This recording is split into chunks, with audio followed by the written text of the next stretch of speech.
Welcome to Ecclesia Principles, a biblical strategy for believers to engage in God's design for government with Ray Eppard.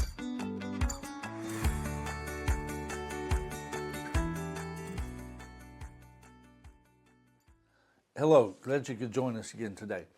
We're looking at what we're calling the spiritual dynamics of government.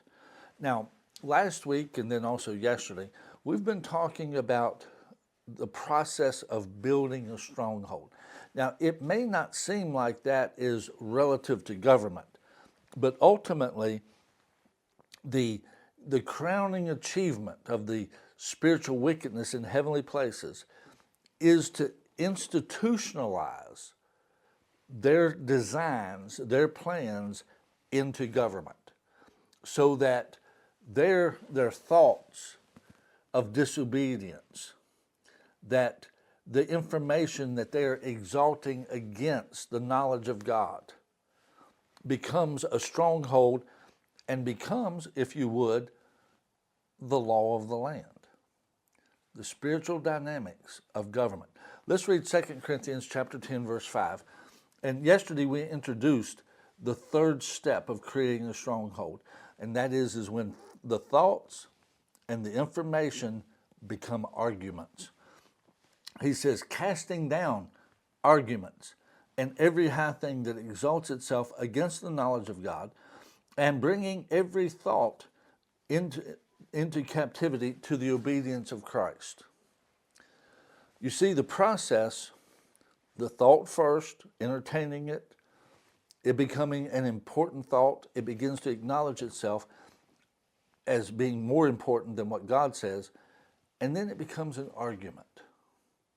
If you look at our culture, it started out really, let's say, in the 60s. There were other things before that, but especially with some of the things that we're talking about right now, the idea in the 60s was more like, well, everything should just be okay, and we should just be able to be happy with each other. And it was a very loose environment. And the thoughts of having boundaries, having guidelines, everybody should just be free, just be free. That thought became prevalent during that time. And if you would, the next step, the exalting itself against the knowledge of God, that whole concept then a couple decades later began to be more of a, well, shouldn't that be my right? Shouldn't I have the right to be free? Well, it's not talking about liberty. It's, in that sense, freedom is a realm without boundaries. Liberty is freedom within a framework, if you would. Now, what most people talk about freedom is, I get to do what I want, no boundaries.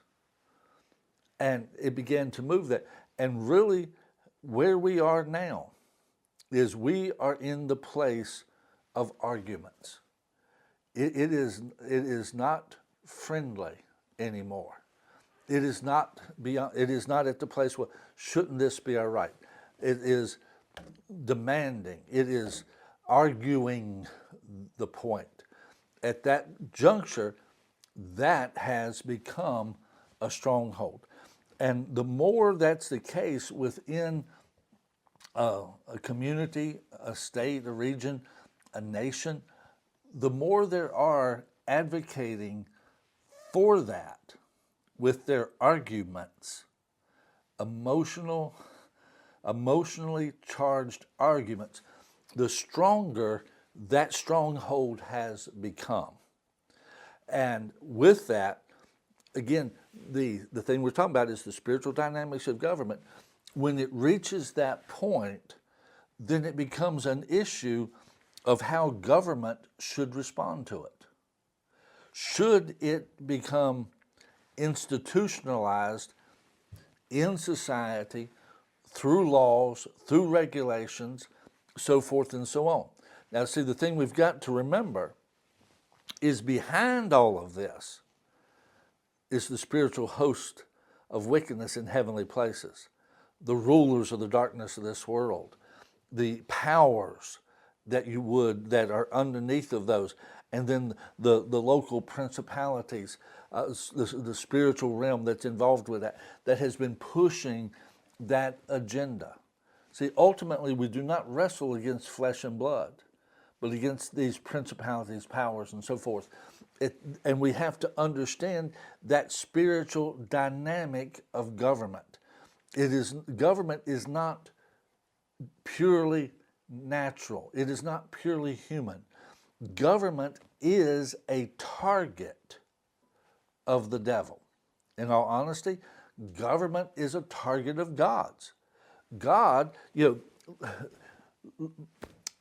we'll stop here because I need to take a little bit more time to get into this. But join us again tomorrow, and we'll discuss something extremely important to understand about the temptation of Jesus in this whole concept. See you tomorrow. God bless you.